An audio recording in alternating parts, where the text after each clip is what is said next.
O próximo sistema de arquivos que nós vamos verificar, pessoal, é o EST3, né? Que é o 30 Extended File System. É um sistema evolutivo, ele evoluiu a partir do EST2 e, de forma bem simplista, nós podemos dizer que o EST3 ele é um EST2 com o sistema de journal, com aquele sistema no registro em log antes de executar a tarefa propriamente dita, ok? Dentre esses sistemas que utilizam o journaling voltados para Linux, nós destacamos aí o Extended nessa versão terceira e também o Razer FS que nós veremos daqui a pouco. Mas vocês verão aí nos fóruns de discussão que existe uma guerra, né, mostrando quem dos dois é o que tem um melhor ou pior desempenho. No fim das contas, através de estudos sérios, mostra que o desempenho do Extended 3 aqui, né, ou do 30 Extended, do EST3, é um pouquinho mais inferior, né, um pouquinho pior do que o Razer FS, que apresenta um desempenho um pouco melhor. Bom, o EST3, gente, você não precisa instalar esse sistema de arquivos do zero. É igual ao NTFS. Se você tem alguma partição FAT e você quer torná-la NTFS, você pode aplicar um comando e esse comando vai convertê-la para NTFS.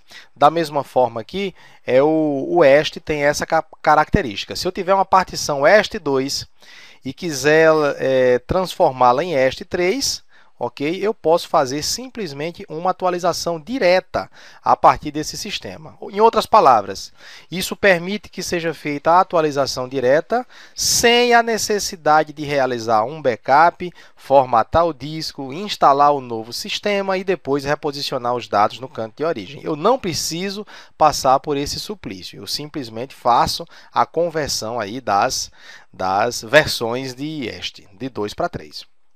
Uma coisa que o EST3 tem, gente, é o suporte à compressão transparente de dados, ok? Uma funcionalidade similar àquela que nós vimos lá no Windows. E aqui você tem uma característica de que seus volumes podem ocupar até 32 terabytes, caso você trabalhe com blocos de 8 KB, ou seja, blocos que sejam aí a concatenação de 16 setores. Mas isso aí você vai encontrar, gente, esses blocos aí com 8K, maiores do que 4K, é mais comum você encontrá-los em sistemas mais parrudos, né, que são aquelas estações alfa, máquinas programadas aí para trabalhar com grande volume de carga de trabalho, perfeito? Normalmente você vai encontrar volumes de 4 terabytes, tá? Essa daqui é a dimensão comum. Por quê? Porque nesse ambiente, no ambiente mais tradicional, você vai ter blocos de 4 KB. Então, você veja que existe uma relação direta entre o tamanho do bloco e o tamanho da partição que ele mapeia. Porque, no fim das contas, quanto maior for o meu bloco, menor vai ser o meu mapa, né? Menor vai ser aí o sistema que faz o mapeamento, mas, em consequência, eu vou ter também o maior desperdício. Okay? Os arquivos, pessoal, aqui eles têm um limite também. Você vai ter limite aí de arquivos de até 2 terabytes. E é possível você fazer também uma montagem de uma partição EST3 como se fosse EST2. Olha, entenda. Isso aqui que eu estou acabando de afirmar é uma coisa. Isso que nós falamos aqui em cima, que eu estou marcando também na cor amarelo, é outra coisa. O que eu falei anteriormente é o seguinte, é que eu posso partir de um EST2 e fazer um upgrade para EST3. Ok? Mas essa afirmação que eu acabo de fazer, gente, eu estou dizendo que eu posso montar uma partição EST3 como se fosse EST2. Na verdade, eu vou terminar inibindo as funcionalidades que diferenciam o EST3 do EST2. Eu faço isso somente por alguns instantes de tempo, mas se eu quiser imediatamente no instante seguinte, eu volto a operar o EST3 com as funcionalidades do EST3. Outra coisa que diferencia o EST3 do EST2 é a questão do crescimento online do sistema de arquivos. Lembra o seguinte, pessoal, o EST2, o antecessor do EST3 aqui, o EST2, ele possuía uma quantidade fixa de inodes. Ele já nascia com a quantidade fixa. Você não tinha como adicionar mais inodes à medida que o sistema precisasse. Ele nascia com aquela quantidade. Se você precisasse de mais, não tinha como você evoluir. Aqui não. Aqui você passa até agora a adição dinâmica de inodes, que é um outro ponto que diferencia o 3 do 2. Perfeito? E os clusters mais comuns aqui, nós trabalhamos com clusters de 512 bytes, que é o tamanho do setor propriamente dito, até 4 KB. Que seria aí, no mundo comercial, né, no mundo dos normais, seria um tamanho que concatena pouco desperdício com excelente capacidade de alocação. Eis a razão pela qual nós trabalhamos aí com 4 KB. Perfeito? Bom, o EST3, gente, ele tem a característica que diferencia do EST2, que nós acabamos de citar no slide anterior, que é a questão do journal, né? Do journaling. Então, eu reuni aqui alguns pontos que tentam aí dizer de uma forma mais direta o que significa essa funcionalidade. Então, na primeira definição aí, nós temos que é um recurso usado pelos sistemas de arquivos que consiste em uma área dedicada para registros, em uma área dedicada para anotações, armazenando todas as ações que serão feitas nos arquivos, como, por exemplo, gravação e ou alteração de dados, ou seja, eu anoto primeiro e faço depois. Se depois que eu anotar acontecer algum problema, eu tenho como voltar a minha anotação no momento futuro e seguir do ponto onde eu parei. Esse journaling, pessoal, ele permite restaurar o sistema de arquivos caso aconteça algum erro inesperado. O objetivo de recuperar o sistema de arquivos de erro, de tolerância de falhas, seria uma maneira de você ser tolerante a falhas, sejam essas falhas aí, sejam esses erros causados pelo sistema, aplicações ou desligamentos incorretos de forma forçada ou inesperada. Não interessa quem vai causar o problema. O que interessa nós sabermos aqui é que o problema será resolvido. Beleza? Então, seguindo adiante, é possível localizar todas as operações que não haviam sido completadas, restaurando a consistência do sistema de arquivos e permitindo que o sistema operacional continue sendo utilizado. Então, é simples assim. Nada mais é do que um sistema de anotação, que eu anoto aquilo que eu pretendo fazer e uma vez que eu faço, eu tiro daquele meu checklist, tá bom? Agora, esse journal, pessoal, ele vem distribuído em sabores, né? Ele vem aí em algumas formas. Por quê? Porque você não é obrigado a mandar tudo para o journal. Você pode mandar só parte das informações para o journal. Você pode também decidir o momento em que isso é atualizado no sistema de arquivos e, diante dessa necessidade, nós temos aqui os tipos de journaling que são apresentados no EST3, perfeito? Nós temos 3 tipos de journal aí que nós precisamos saber com a máxima tranquilidade. Os 2 primeiros tipos de journal aqui eu coloco nesse slide, né? E o último vai no slide seguinte, que é o slide lá onde nós trabalharemos o terceiro tipo. O primeiro é o journal, o segundo é o ordered e o terceiro é o write back. Então, vamos começar pelo journal, que é o método mais conservador. Então, vejam bem, o que é que vai acontecer, pessoal? É preciso você mentalizar o seguinte, que um arquivo, gente, ele é composto sempre dos dados e dos metadados, ok? Então, por exemplo, o dado seria o documento propriamente dito, né? A tua monografia. Vamos fazer um comparativo. Vamos imaginar que você tem uma monografia, você vai salvar essa monografia, você vai escrever essa monografia e você possui os dados da monografia, que é o conteúdo dela propriamente dito. E os metadados, que é tamanho do arquivo, nome do autor, data de gravação, posicionamento. Então, você tem uma série de dados que referenciam esse seu arquivo aí, né? São as especificações do seu arquivo. Então, grave agora essas 2 coisas na cabeça. Então, nesse tipo de journaling, que nós chamamos de journal, os metadados e também o conteúdo dos arquivos são escritos no journal, antes de efetivamente serem escritos no sistema de arquivo principal. Ou seja, isso aqui, pessoal, é o tudão, né? Tudão, ó, tudão. Tudo primeiro vai para o meu diário, vai para o meu journal, vai para minhas anotações. E depois é que aquilo é gravado no sistema de arquivo. É que é gravado diretamente ali no meu disco, na minha unidade de armazenamento. Então, pessoal, nesse caso, o journal ele armazena não apenas as informações sobre alterações, mas também uma cópia de segurança de todos os arquivos modificados que ainda não foram gravados no disco, né? Seria aqui aquela região intermediária. Eu mando para o journal, mas ainda não consta no meu sistema de arquivos. Perfeito? Então, você tem aqui, obviamente, um aumento da confiabilidade do seu sistema, mas vai haver uma perda de desempenho. A gente nunca pode ganhar tudo, né? Na natureza, nada se perde, nada se cria, tudo se transforma. Então, se eu ganho confiabilidade, eu perco desempenho. Mas por que é que eu perco desempenho e por que é que eu aumento a minha confiabilidade? Por quê? Porque eu pego todos os dados. Eu não pego um dado, eu não pego somente o metadado, eu pego tudo, o metadado e o arquivo completo, mando para o journal antes de efetivamente mandar para o disco. Dessa forma, gente, eu termino escrevendo esse meu arquivo 2 vezes. Perfeito? Então, eu coloquei aqui um maceteiro para que você não se esqueça. Esse maceteiro diz o seguinte, ó, no modo de journaling chamado journal, os metadados e os dados irão para o journal, ok? Os dois eu mando para o journal antes de efetivamente gravar na minha mídia de armazenamento. Agora, existe aqui uma forma intermediária, né, que é a forma ordered, ou ordenada, ok? Nessa forma ordenada, pessoal, o journal ele é atualizado no final de cada operação. Vamos entender o contexto como um todo, depois eu foco nos pontos principais. A cabeça de leitura do disco rígido ela precisa realizar 2 operações de gravação.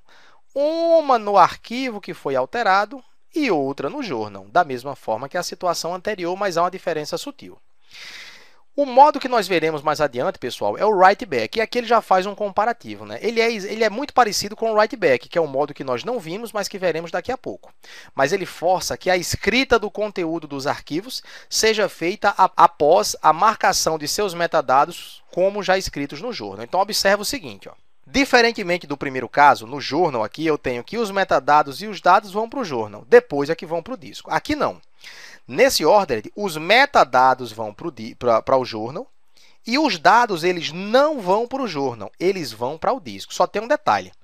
Imagine que eu estou trabalhando aqui com 3 arquivos. Aí eu mandei para o journal os dados do arquivo 1, os dados do arquivo 2 e os dados, ou metadados, melhor dizendo, né? Metadados do arquivo 1, metadados do arquivo 2, metadados do arquivo 3. Na hora que esses metadados saírem do journal e forem para o disco, então está aqui. Ó. Eu tirei os metadados do arquivo 1, que estavam no journal, e gravei no disco. Então, na hora que esse material é gravado no disco, imediatamente o conteúdo do arquivo 1 vai ser gravado em disco também. Na sequência, aí eu vou pegar os metadados do arquivo 2 e mandar para o disco. Quando esses metadados do arquivo 2 forem para o disco, quando terminar de ser feita a gravação, na sequência, os dados desse arquivo vão para o disco. Ou seja, eu mando a especificação do arquivo, depois eu mando o arquivo. Mando a especificação de outro arquivo e depois eu mando os dados desse outro arquivo. Por que isso tem que acontecer?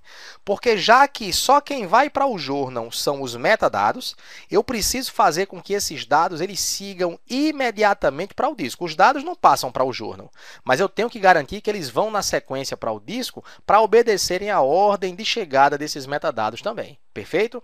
Agora vamos fazer aqui uma leitura do write back e depois a gente faz uma recapitulação disso daí. No caso do write back, pessoal, aqui ele é bem parecido com o ordered, só tem uma diferença sutil. Os metadados eles vão para o journal como acontece no ordered. Os dados eles não vão para o journal assim como acontece no ordered. A diferença, pessoal, é o momento em que os dados são escritos no disco. No ordered, nós vimos que os dados vão para o disco na sequência. Na hora que o metadado vai para o disco, imediatamente após, os dados que estão relacionados com aquele metadado seguem na sequência, perfeito? Aqui não. Aqui os dados vão no momento oportuno, quando der, quando houver uma vaga de tempo, quando houver uma ociosidade. Então aqui, pessoal, o journal armazena apenas as informações referentes à estrutura do sistema de arquivo, mais uma vez os metadados. E não armazena nada em relação aos arquivos propriamente ditos. Ele é gravado de forma mais ocasional, gente. O ordered, como o nome diz, ordenado, ele vai de forma sequencial.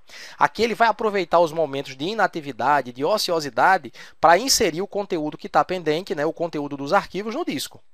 Esse nível aqui termina sendo mais rápido, porém ele introduz um certo risco. Que risco é esse? É o risco da escrita fora de ordem, onde, por exemplo, você vai ter arquivos que são apensados, que são acrescentados durante um crash do sistema, eles podem ter adicionados a eles trecho de lixo na próxima montagem. Por quê? Porque aqui não existe uma sequenciação, aqui não existe um sequenciamento de informações. Vamos fazer aqui um resumão desses 3 tipos de journal aí que nós acabamos de ver. Vamos lá para o próximo slide. Nós vimos, pessoal, que existem aí 3 tipos de journal, 3 tipos de journal. Qual é o primeiro deles? O primeiro deles, como o próprio nome diz, é o journal, ok? Journal é uma das modalidades de nós fazermos aquela colocação de informações no nosso diário. Aqui, pessoal, quem é que vai para o journal? Aqui vai o metadado e também vai o dado propriamente dito. Todo mundo vai para o journal e depois todo mundo vai para o disco. Perfeito? Então, a escrita vai sempre acontecer duas vezes. A próxima forma é a forma ordered. Ok? Essa forma ordered, pessoal, é a forma padrão, né? É a forma recomendada pelo sistema, é uma forma intermediária. Aqui, pessoal, você tem que os metadados vão para o journal, ok? Os metadados vão para o journal, mas os dados propriamente ditos, eles não passam pelo journal, eles vão aqui, ó, diretamente para o disco. Antes de eu concluir o raciocínio do ordered, vamos colocar aqui o write back, como é que funciona. No write back, a coisa é esquematicamente igual ao ordered, ou seja, metadados para o journal e os dados diretamente para o disco. O que vai diferenciar esses dois, o ordered do write back, é o momento em que esses dados irão para o disco. É esse momento. O write back, o nome já diz, né? Você tem uma escrita atrasada. Esses dados, pessoal, aqui no write back, eles vão para o disco no momento de oportunidade, quando der, quando a ociosidade se instalar, fazendo com que o sistema ele mantenha um certo desempenho em troca de um certo risco aí de confiabilidade, perfeito? Ao passo que no ordered não. O ordered é o seguinte, na hora que eu mandei metadados do arquivo 1 para o disco, automaticamente os dados do arquivo 1 são gravados. Na hora que eu pego os metadados do arquivo 2 e mando para o disco, os dados do arquivo 2 são mandados para o disco em ordem, de forma ordenada, ou do inglês ordered, ok? Essa é a ideia. Aqui no caso do write back, não. Eu posso mandar aqui os metadados do arquivo 1, metadados do arquivo 2, metadados do arquivo 3, metadados do arquivo 4, e de repente vai para o disco aqui, 10 minutos depois vai para o disco aqui o arquivo 3, depois vai o arquivo 1, depois vai o arquivo 4, em função do tamanho, em função da disponibilidade de tempo para gravação. Perfeito? Então são essas aí as três formas de journal que a gente tem que saber trabalhar. Lembrando, reforçando que o método, né, a modalidade ordered é aquela que é default. Vamos voltar aqui um slide para a gente concluir o raciocínio. Gente, o journal ele é um arquivo, viu? Ele é um arquivo. Esse journal ele pode ser armazenado no mesmo sistema de arquivo gerenciado ou ficar em outro local. Em outras palavras, eu posso gravar o journal no mesmo HD onde estão sendo inseridos os dados? Sim. Eu posso gravar esse meu journal num outro HD, num HD externo, num HD plugado numa porta USB? Sim, é uma espécie de diário, né, gente? O diário é seu, você guarda onde você quiser. Agora, o que é interessante é o seguinte, que como essas operações do diário, tudo aquilo que você grava no diário, apaga do diário, não são gerenciadas no diário, ou seja, não existe operação de diário para as anotações feitas no próprio diário, né? Senão você colocaria aí a cobra para engolir o próprio rabo. Então, não são gerenciados pelo mesmo sistema de arquivos, mas sim pelo Journal in Device Block. Moral da história, operações que você faz no diário, seja de inserção, seja de exclusão, não ficam registradas no diário. Senão você entraria aí numa recursividade de escrita de apagamento sem fim. Perfeito? Isso aí é só uma cerejazinha no bolo para que a gente possa entender melhor esse processo aí de compreensão do EST3, principalmente no tocante a esse tipo de journal aí. Tranquilo? Então é isso aí que eu queria mostrar para vocês do EST3 e daqui a pouquinho nós voltaremos com o EST4, Razer FS e algumas outras observações.